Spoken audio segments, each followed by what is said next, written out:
Charlie, there's an ongoing scam in Accra here that we all have to be alert, especially now that we are heading into December. Now, there's this businesswoman that normally buys her things from Tudu, Accra, Makola, and she went to get some few things to distribute it to her clients. And an unfortunate incident actually happened to her. Na guy na ote me nchen ho na no ote to na ohwe ne ho no no atwe aban me na another guy be tan nchen me a mehu se akwana bie me bag eyi me phones me purse am de kokro na mo 400 and something wayi na mo dollar bi shem bag ni wayi or like or to me bag ni man kasa wo me ho e wo last seat wo so me ntimi nya hwe me ntimi kasa me ho hwe bi abusia me ho hwe bi me ti me na mo hospital. What actually happened to her is not something that is new in the system, but then I feel we should throw more light on it, especially now that there's December approaching and there's a lot of people coming into the city, good and bad people. I mean, and if you are listening and then you are normally going to use that route to sort of get your things, because around this time is when this kind of clothing business is really booming. So there's going to be a lot of back and forth with regards to going to supply things to your clients and all that. So some of this important information we should take it very serious, because sometimes you never know when some of these people will target you as one of their victims. So I'll try to make the story very short. So what happened was she actually was done with buying her things from the clients. And if you've been to Accra, say if you go to Accra, you sort of have to sample through a lot of suppliers.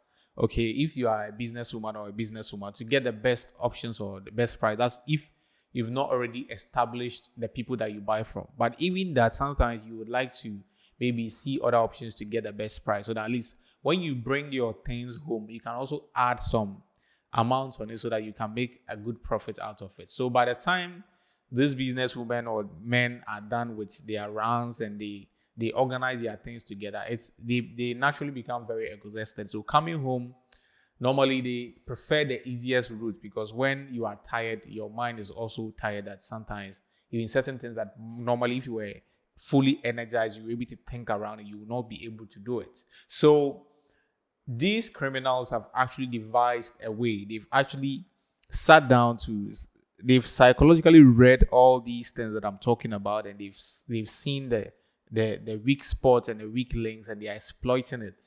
So according to this woman, when she was done buying her stuff, she decided to take Trotro. In Ghana here, maybe in Nigeria, it as a bus. So when you are done buying the stuff, you have to sort of get a Trotro, a bus that will disperse you. I mean, take you from the Accra Central to maybe when you are going to Adenta or wherever you are heading to. So she decided to take a Trotsky. So this is what happened when she took the Trotsky. When she entered the Trotsky, it was like there was not many people in the Trotsky. So initially she wanted to keep her things close to her, the things that she bought. But the mate insisted that he would keep it at the back seat so that, she'll be free. Normally when you keep things at the back seat, you are even charged. But the mate decided, he would just keep it there for her for free. But because she was tired, I guess she was just in a hurry to go home. So she was not even ready to actually think through it and see why the mate was actually doing it for him for free, which is understandable to some extent. So when he sat down in the Trotro, that's when a certain man, she wasn't too specific whether it's a boy or a man, but someone actually came and offered her a drink that, from how she's looking, she was looking all sweaty and all that she they look like some brewery itaya. So she needs water to drink. She might need water, or yes, to cool down her system, and then at least to re-energize her a little bit. Why not? She felt like, okay, yes, that's true, I need water. And then she took the water and then decided to, she bought the water from the guy. Not that she took it, the guy actually sold it to her. So she bought the water and then decided to just immediately take the water there and there, right? But what she didn't actually specify was whether the water was a bottled water or it was pure water. She wasn't really clear about it. But if it was a bottled water, maybe she just opened it and maybe just drank it because she was tired. To her, it was just a random day, random happening like any other day. You can't blame her that much. It happens to the best of us sometimes. So when it happened that way, after she sipped the water, a couple of minutes later, she started feeling very dizzy. She started feeling sleepy and all drowsy and all that. So immediately she felt like she saw that there was another guy that was already in the car that started taking things from his bag and then stealing from her a whole lot. And then they literally made away with his money, his phones, and by the time she realized, after everything was done and dusted, long story short, when she was conscious, she realized that she was in the hospital like after some 2 or 3 days later. And then she realized that she actually became conscious in a hospital. And fortunately for her, somebody who was also another driver picked her on the roadside, because these criminals actually dropped her on the roadside and then informed the driver that picked her to the hospital that she's actually a passenger that got drunk and she took their car without money, or she didn't have money to pay. So they can't handle it. They just have to leave her there. But fortunately, because of the way she was dressed, the driver wasn't so convinced that this person might not look like somebody that's particularly a drunkard. Sometimes instinct and intuition sort of comes through for us in certain situations like that. So, long story short, she got conscious and she realized that she has been robbed, and it's really I don't know, it's kind of a traumatic experience for her. As you was talking about it, you could actually feel like she's actually been through it. But then this is the issue: how are we going to stay safe in this particular era? Okay, especially now that we are heading towards Christmas, December, and we have a lot of people trooping in and all that. It's a bit diabolical, some of all these. But when you live in a country full of people, you can't really, you can't track some of these things. Some people will be good, some people will be bad. But what we can do as citizens is to also protect ourselves. So I think that we can actually find ways to make some of these things a bit difficult for them by maybe sometimes not. Even if you are going out, try and take your own water along. I mean, you can get a flask or something, or a water bottle, and then put your water inside. Or maybe you have a bottled water at home. You take some, and then maybe when you are thirsty, you just drink it to avoid some of all these things. Because at least when you are conscious, you'll be able to protect yourself. But these people are operating in obscurity. They are becoming very strategic with their ways, because now the system is becoming difficult. The economy, some people are not having it easy. Most of us are actually trying to find ways to make things work out for us, and some people have decided to find dubious and illegal means. Actually, it no be good though. If you live in country where they do that, it no good. It be something where we should criticize, because some of these things is not the best. So these people find these means, and then sometimes when they use a bit of psychological tricks, because when the guy came, according to the lady, when the guy that was selling the water came, and he was like, "Oh, you are tired. You look tired." Actually, for her to feel like he's a nice person that's trying to, offer him some kind of relief from his struggle, but not knowing that he has his own intention. But you see, some of these things it be some way, because in a certain way, it will also affect other people's businesses, because now the people that are selling water will be affected in a certain way, because people might not want to buy from them, because this is not the first time it has happened.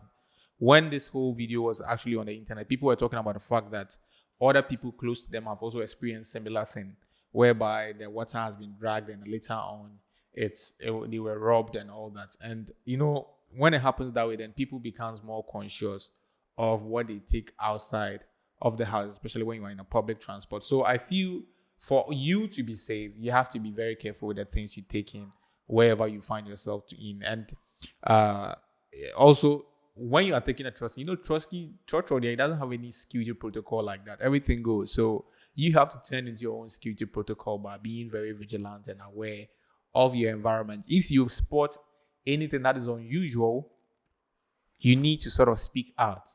Sometimes when you are vocal about some of these things that you feel like it's unusual that is happening around you, the perpetrators of this whole crime thing become very conscious that maybe you might be someone that you cannot be messed with.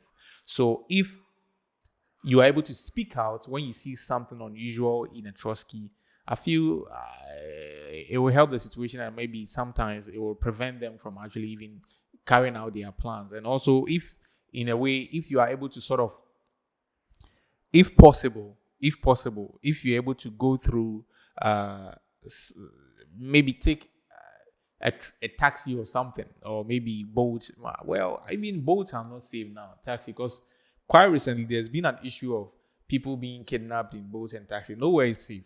I mean, the only thing is we just have to be conscious of some of these stories that people are telling, so that when we are taking public transport, we'll be more careful and then conscious of wherever we. That doesn't mean that all public transports like hold potentials to this, but it's good to actually have that in mind, so at least you be careful, so that you will not be caught off guard. So some of these things, I don't know, from what the woman is saying, even after she became conscious, she's still having experiences with regards that when she drinks water, she still feels drowsy and sleepy. So nobody knows the injection, or I think perhaps it might be an injection. Most likely, maybe they inject it into the water or something. But I think sometimes too, when you are going to take water from anywhere, you can just maybe press the bottle or press the pure water and then see sachet water and then see whether there's a leakage or anything. If you feel there's a leakage or something feels unusual, I think for your own safety, you shouldn't even drink it, because sometimes some of these chemicals that they use, you don't even know the effects, okay, long-term effects. And some of these people, they are that reckless. They don't care. Even if they will do that and kill you, and if they go do it and then kill you, right? They know they care. You back up. Then you are not going to sort of think that, okay, this thing that they do, even if I take the money after that, like the person might go through. No, they don't give it them. They just want the money, and then whatever is in their way of getting the money is their enemy. That includes you. So you have to be, we all of us have to be extra careful with maybe how we take our public transport and everything, because these things, normally we thought that public transports are supposed to be safe because they are safety in numbers, but these days it's not so safe. But then again, we need to, live. We need to do our daily runnings. We need to eat and then work. So no matter how you look at it, you need to sort of take a public transport. But then we have to be careful, especially entering into December. I don't know what you think about this. Do you think that this is something that maybe there are other ways that we can actually find, or other solutions to this, that's other safety precautions, measures that maybe we can take that maybe I've left out? You can actually feel free and then add it to it, so that we can all learn from it, because your safety and my safety, and together maybe we can all create a better Ghana, a better Africa, a better world. Charlie, you bab. So that's what's happening when it comes to the social media world. The name remains Donald, not Trump. Stay safe, and then make sure that when you are taking a trust, Charlie, you are very, very self-conscious and self-aware. With that one said, I'll end today's edition of Social Media Updates here. The name remains Donald, not Trump. I'll see you on the other side. Peace.